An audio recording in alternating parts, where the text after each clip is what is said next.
Hey there, how's it hangin'? It is I, your rat daddy. You know, recently, folks, I watched a little movie called Barbie, and I must say it was a pretty darn good film, a real masterwork of cinema. I laughed, I cried, but most importantly, I learned about girl power. And I began thinking to myself, these revolutionary ideas, how can I make money? Bring these to my audience. So today we are creating a female utopia, a female-led and driven colony in RimWorld. Naturally, of course, our one and only colonist to start out is named Barb, and she's going to be hauling all of our goodies that we crash-landed with. And then Barb is going to begin digging herself out a nice little base in the side of this hill. She's an independent woman. She don't need no man. However, if we do find a man, we will most likely enslave him. Now you've probably noticed, that. That, my dear friends, is a vat. And that vat is going to help us grow some Barb clones. For you see, Barb is the perfect specimen, and we shall make many of her to create our Barbie army, a true female utopia. And by that, of course, I simply mean a small base within this hill while we have many Barbies living within it, and we kill and enslave any man we come across. A female utopia, nonetheless. Speak of the devil, our very first raid. A man, no doubt, in his most primal form, as a Neanderthal. Little did this poor, dumb bastard know that he had brought knives to a big assault rifle fight, and we're gonna blast his ass into next September. To which, of course, we promptly did. He chased us around for a moment till he caught a few bullets to the old noggin, and then he promptly hit the ground, which luckily he was not dead and he was perfectly fine. Except for the bullets, of course, but we could enslave him. We took him back into our little love cave and began shoving rocks and feces into his wounds to try and heal him. We would have to make sure he was big, strong, and well rested if we expected him to do forced labor. Yes, there we are. And I'll be the first to tell you that Barb didn't lose a wink of sleep over her new manslave that almost bled to death in her kitchen. However, the new manslave didn't sleep very well, and I couldn't imagine why, though. The very next day, our manslave thought it'd be a great idea for us to give ourselves as well as this settlement a name, so we went with Women and Barb's Bosom. Ah, yes, the perfect name. Lucky enough for us as well, this means that the manslave has, well, been enslaved, and since he has been enslaved, we decided to give him a different name. We didn't like the name Sissy, and we thought maybe Kenny would be more fitting. You know, like Barb and Kenny, like Barbie and Ken. Oh, it would appear that we have an exotic goods trader, which was absolutely perfect because we needed some advanced components and glitter world medicine. I know what you may be saying. You may be saying, why are you spending money on these advanced medicine and components so early in the game, Rat Knight? Well, my friend, we are going to need this to perform the cloning. We placed a request to have some genes collected from Barb, and then shortly after she lied down on the bed while our manslave collected said genes, and then of course took said collected genes to the growth vat chamber where we would begin growing a little bubblegum baby version of Barb.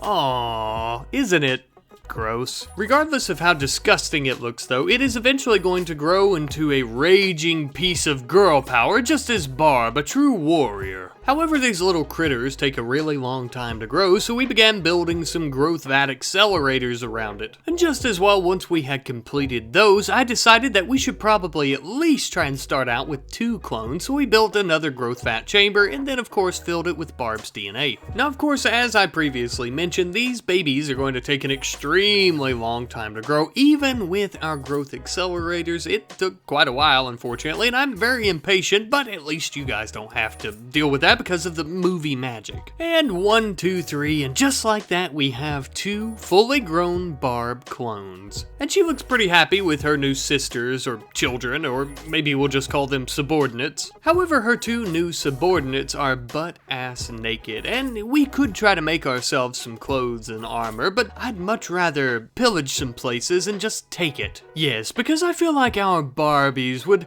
not necessarily just ask men for clothing, they would probably just murder them for it. We decided to travel to a nearby item stash, and of course if there were any men that got in our way, we would slaughter them. Unfortunately for us, however, we did not get to do this as there was no ambush or anything waiting on us. We simply walked all the way up to the item stash and then just cracked the door wide open. There may not have been an ambush, but there were plenty of useful garments to wear. We had our beautiful independent women equip some of these garments, as well as our manslave Kenny, of course. And you know, these garments are quite beautiful, but they're missing something, maybe a little bit of pink. Ah yes, much more our style if I do say so myself. Now these garments weren't exactly power armor, but with at least some clothing on, we would now be ready to attack a local mining settlement ran by a bunch of Neanderthal men. There were only 2 of them in the entire mining camp, and the poor dumb saps had no idea what was coming for them. We would soon be known around the RimWorlds as the Pink Death. No, we wouldn't. I made that up off the top of my head. But anyways, we ended up slaughtering these poor dumb bastards. One of them actually didn't die, and he still had his clothing on, and we thought, we would like a little bit of that clothing, so of course we stripped him of it and then began putting it on for ourselves. And now of course by this point we were completely fully armed, even more so than we were before, and fully clothed as well, more so than we were before as well, and so we decided to head back home. On the journey all the way back home, we began to wonder to ourselves if this is what we could achieve with only 4 members, one of them being a filthy damn man, what could we achieve with more Barbie clones? Surely the sky is the limit, no doubt. After returning back home, we realized that we had a lot of work to do if we were ever going to achieve so many more Barbie clones, of course. So naturally, of course, we put our man-slave to work. Naturally, of course, he had plenty to build, but more importantly, he had a lot of food to bring in as well, because it's going to take a lot of potatoes if we're ever going to grow more clones. Which, obviously, of course, we are going to do so, but something else I began to think about, with these clones, we don't really have any housing for them all. We don't even have housing for the 2 that we created not long ago, so we began working on some of that. After the housing was completed, we actually ended up getting the deserter quest. Now this may shock you, but we ended up accepting the quest even though our reward was a man. And of course, shortly behind said man was another man that was hunting him down and planned on killing him as well as us, but that was okay as our Barbies were well prepared for any threat. We let good old Jack here take the brunt of the damage, and eventually we ended up killing his hunter that was coming to kill him, of course, and once that was completed, we then began to surround Jack for all his wonderful gear. You poor fool, you thought we were going to save you? No, we just wanted your rifle and your clothing.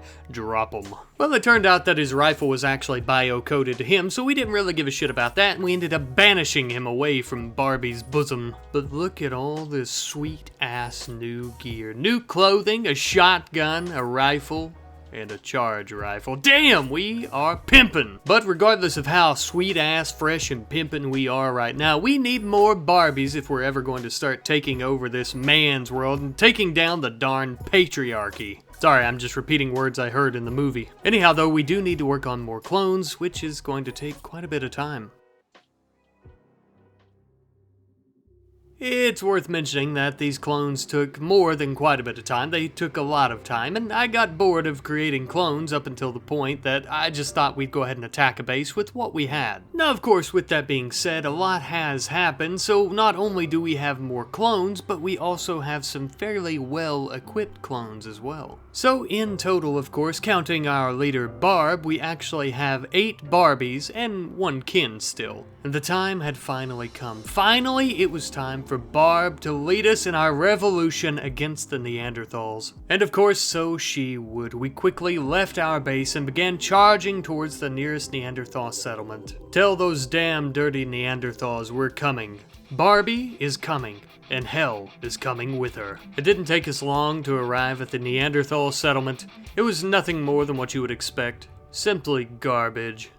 We were more than ready to go into this settlement, eradicate every single Neanderthal that we found, and liberate this planet of their filth. And nothing at all would get in our way. Nothing would be able to stop the pink mist of death that is Barbie. We very quickly, like lightning, began moving in on these filthy caveman bastards. As they began to approach the edge of their settlement, we began firing upon them, and of course they began chasing us. It is worth noting this isn't exactly a fair fight. They do outnumber us by an absolute shit ton, but we also have automatic weapons, so, you know. But then again, we never said it was going to be a fair fight, so to the victor go the spoils. Now by this point they were really gaining on us, and Kenny decided to solo charge the entire Neanderthal army on his own. It was an extremely brave sentiment, but it went about as well as you would think. But I suppose on the bright side he didn't die, yet. So that's okay. Kenny may have fallen, but the Barbies shall not suffer from the same fate. They would continue their hellfire upon the Neanderthals up until the point that they absolutely decimated them, causing them to flee. Which, in my personal opinion, is probably the smartest decision these sons of bitches have ever made in their worthless lives.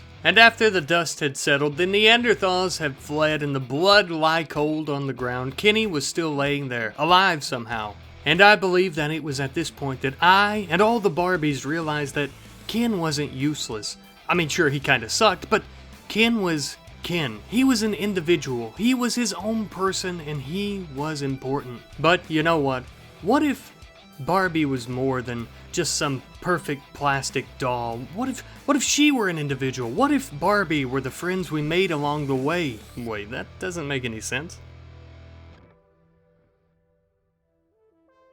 A quick and very special thanks to my patrons for supporting me as well as the channel. I couldn't do it without you guys. These patrons here that you're looking at on the screen are the best damn patrons on the entire internet, in the entire universe, because they're my patrons, and I love them ever so much, and I love all of you ever so much for watching. I would like to thank you. I hope you guys have enjoyed this silly little video that I've created for you, and I love you guys. I'll see you in the next one. Goodbye.